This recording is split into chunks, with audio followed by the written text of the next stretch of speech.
Hello നമസ്കാരം. നമ്മുടെ പുതിയ വീഡിയോയിലേക്ക് എല്ലാവർക്കും സ്വാഗതം. ഇത് നമ്മൾ തയ്യാറാക്കുന്നത് സോയാബീൻ റോസ്റ്റ് ആണ്. വളരെ ടേസ്റ്റി ആയിട്ടുള്ള, അതുപോലെ തന്നെ ഇറച്ചിയൊക്കെ കഴിക്കുന്ന അതേ രുചി, ഇറച്ചിയേക്കാൾ വളരെ ലാഭകരമായിട്ട് നമുക്ക് തയ്യാറാക്കാനായിട്ട് സാധിക്കുന്ന ഒന്നാണ് സോയാബീൻ റോസ്റ്റ്. നമുക്ക് എങ്ങനെ തയ്യാറാക്കാമെന്ന് നോക്കാം. അതിന് വേണ്ടിയിട്ട് നമ്മൾ 100 ഗ്രാം സോയാബീനാണ് എടുത്തിരിക്കുന്നത്. നല്ല ചൂടുവെള്ളത്തിൽ ഒരു 10-20 മിനിറ്റ് നമ്മൾ കുതിരാനായിട്ട് വെച്ചതിന് ശേഷം നന്നായി കഴുകി അതിന് ശേഷം ചെറിയ കഷ്ണങ്ങളാക്കി നുറുക്കി വെച്ചിരിക്കുന്നതാണ്. പ്രത്യേകം ശ്രദ്ധിക്കുക, ഇത് വെള്ളം നന്നായി പിഴിഞ്ഞതിന് ശേഷം മാത്രം കുക്ക് ചെയ്യാനായിട്ട്. ഇനി നമുക്ക് എങ്ങനെ കുക്ക് ചെയ്യാമെന്ന് നോക്കാം. ചട്ടി ഏകദേശം ചൂടായി തുടങ്ങി. നമുക്ക് വെളിച്ചെണ്ണ ഒഴിച്ച് കൊടുക്കുക.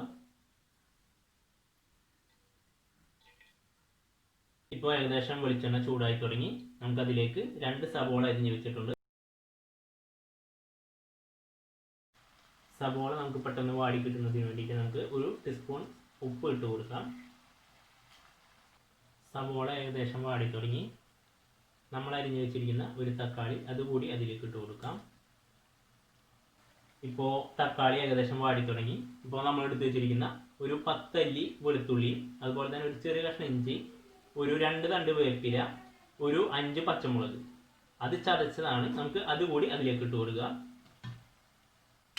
നമ്മുടെ സോയാബീൻ പയറുവർഗ്ഗത്തിൽപ്പെട്ട ഒന്നാണ്. അപ്പോൾ അതുകൊണ്ട് തന്നെ വളരെയധികം ഗുണങ്ങളുണ്ട്.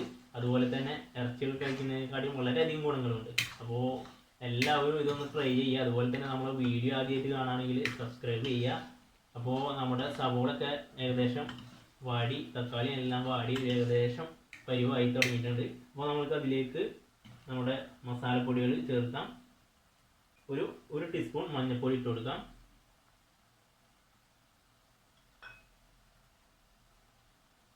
ഒരു ടീസ്പൂൺ കാശ്മീരി ചില്ലി പൗഡർ,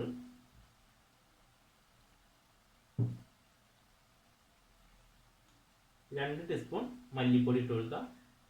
എപ്പോഴും ഇറച്ചി പോലുള്ള സാധനങ്ങൾ ഉണ്ടാക്കുമ്പോൾ എപ്പോഴും മല്ലിപ്പൊടി കൂടുതൽ ഇടാനായിട്ട് ശ്രദ്ധിക്കുക.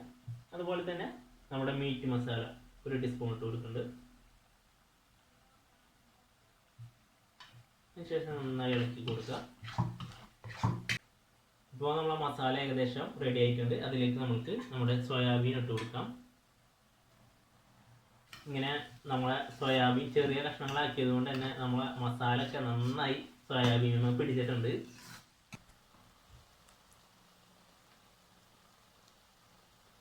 അങ്ങനെ നമ്മുടെ സോയാബീൻ റോസ്റ്റ് തയ്യാറായിട്ടുണ്ട്. വളരെ ടേസ്റ്റിയാണ്. എല്ലാവർക്കും ഇഷ്ടപ്പെടും. എല്ലാവരും ഒന്ന് ട്രൈ ചെയ്ത് നോക്കാം. അതുപോലെ തന്നെ ഉണ്ടാക്കി നോക്കിയിട്ട് അഭിപ്രായങ്ങളും നിർദ്ദേശങ്ങളൊക്കെ കമൻറ്റ് ബോക്സിലൂടെ അറിയിക്കാവുന്നതാണ്. അപ്പോൾ അടുത്ത വീഡിയോയിലൂടെ കാണുന്നവരെ നമസ്കാരം.